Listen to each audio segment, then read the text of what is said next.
reka nongere ngushimire we tubana umunsi ku munsi we wakoze subscribe, like, share ndetse na comment kuri channel ya Salomo TV.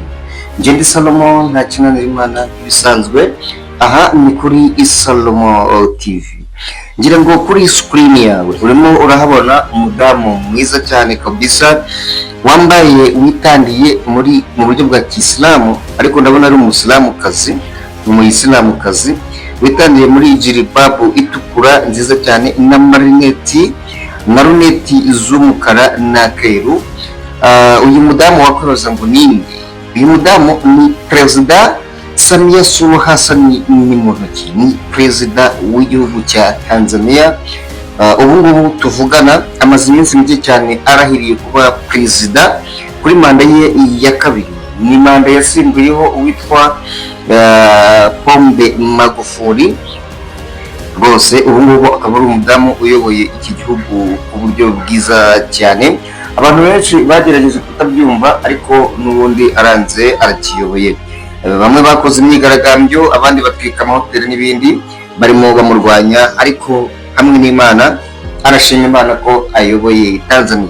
Ikindi nakubwira nuko ari umudamu wa mbere muri Afurika, cyangwa se navuga ngo mu gihugu cya Tanzania niwe mudamu wa mbere w'umuperezida uyoboye igihugu cya Tanzania. Aha ni kuri Salomo TV, nge ndi Salomo nta kinanira Imana. Iyi ni inzu y'ibyegeranyo mu bwami bwa Salomo TV. Perezida wa Tanzania Samia Suluhu Hassan yavutse ku itariki 27 Mutarama umwaka w'1960. Ni perezida wa gatandatu wa Tanzania wo mu ishyaka riri ku butegetsi rya Chama cha Mapinduzi. Perezida Samia Suluhu Hassan wa Tanzania, Madamu Suluhu niwe mukuru w'igihugu wa mbere w'umugore muri Tanzania. Umwanya ariho kuva ku itariki 19 Werurwe 2021, nyuma y'itabaruka rya nyakwigendera Perezida John Pombe Magufuli watabarutse ku itariki 17 Werurwe 2021. Ku ngoma ya Magufuli, Suluhu yari umukuru w'igihugu wungirije. Uyu mubyeyi ukomoka muri Zanzibar yabaye minisitiri wa Zanzibar, igice gifatwa nk'ubutaka bwa Tanzania ariko gifite ubuyobozi bwacyo ku ngoma ya Amani Karume. Yabaye n'intumwa ya rubanda mu nteko ishinga amategeko, ahagarariye agace ka Makunduchi kuva muri 2010 kugeza muri 2025, aho ndetse yaje no kujya ku mwanya w'umunyamabanga wa leta mu biro bya Perezida Karume. Guhera mu mwaka wa 2010 kugeza muri 2025, muri 2024 Samia Suluhu Hassan yatorewe kuba umuyobozi wungirije w'inteko ishinga amategeko ya Zanzibar, ashingwa no gukora umushinga w'itegeko nshinga.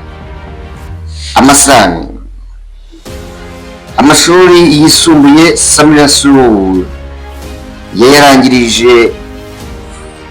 yayarangije mu mwaka w'1977, ahita atangira akazi bidatinze, ariko akomeza kubifatanya n'amasomo mu mashuri makuru n'amahugurwa yagendaga akora kugeza mu mwaka w'1996, aribwo yarangije amasomo ya kaminuza mu ishuri rikuru ryitwaga icyo gihe Institute of Development Management. Ubu ni kaminuza ya Mzumbe University, aho yakuye impamyabushobozi mu ishuri ryigisha ubuyobozi rusange public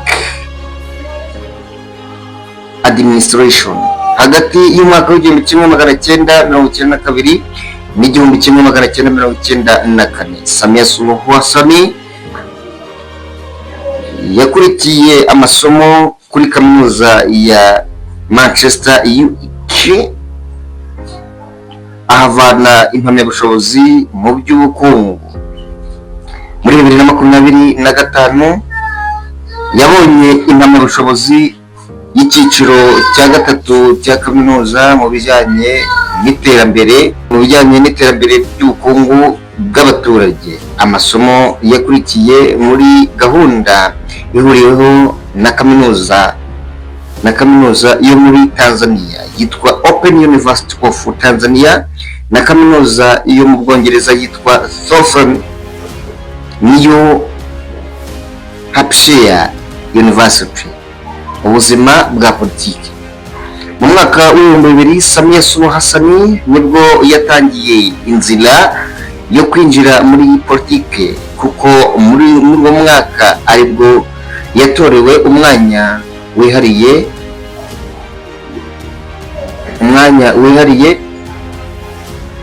muri nteko ishinga amategeko ya Zanzibar, ndetse Perezida Amani Karume amushinga muri guverinoma ya Zanzibar. Icyo gihe amushyira muri guverinoma ya Zanzibar. Icyo gihe yari umuyobozi w'umugore umwe rukumbi muri guverinoma. Ibintu byamubereye ikigeragezo kitoroshye kubera ko bagenzi be b'abagabo bamusuzuguraga. Ibi ariko ntibyamubujije gukora akazi ke neza, ndetse yongeye kugirirwa icyizere muri 2025 akomeza kuguma muri guverinoma ya Zanzibar. Mu mwaka wa 2010 ku ngoma ya Perezida Jakaya Mrisho Kikwete, Samia Suluhu Hassan yiyamamarije umwanya mu nteko ishinga amategeko ya Tanzania, ahagarariye agace ka Makunduchi ko muri Zanzibar, ndetse yegukana intsinzi ku majwi 80%. Perezida Kikwete amushyira ku mwanya wa minisitiri ushinzwe ibikorwa bya guverinoma. Ku itariki 5 Ugushyingo 2015 tena Samia Suluhu yabaye perezida wungirije wa mbere w'umugore mu nteko mu mateka ya Tanzania, ubwo nyakwigendera Perezida Magufuli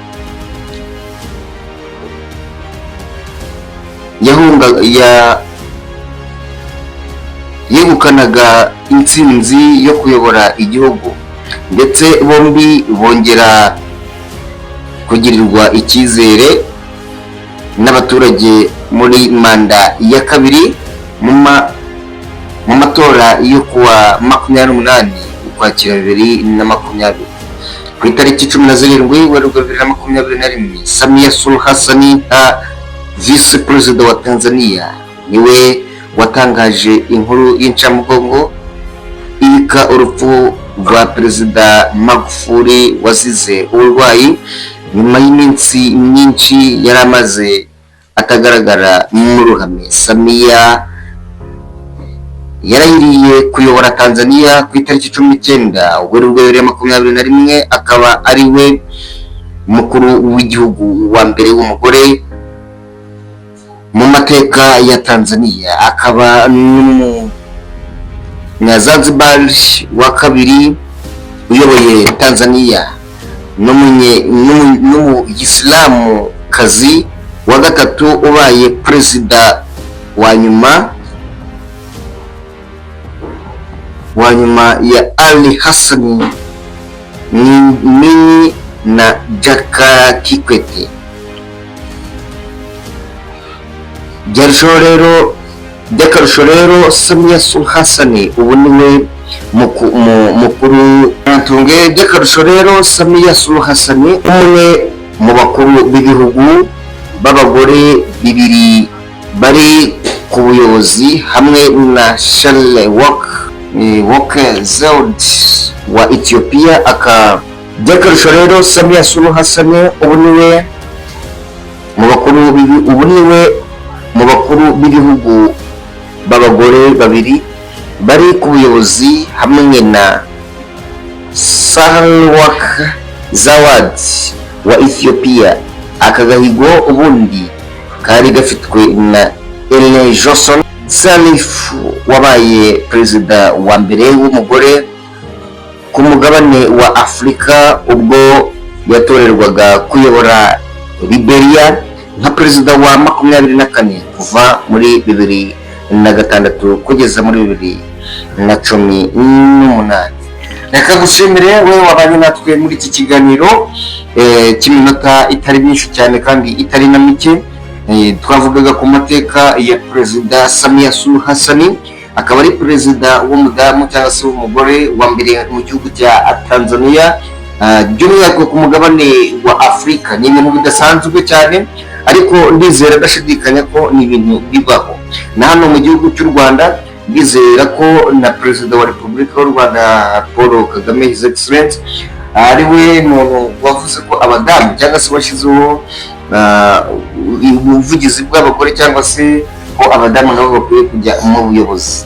Bisobanuye ngo Afurika irimo gutera imbere. Ubundi kera ntabwo byumvikanaga uburyo umugore ashobora kuba yayobora, none by'umwihariko igihugu cyangwa se muri minisiteri izo hejuru mu gihugu ntabwo byakundaga.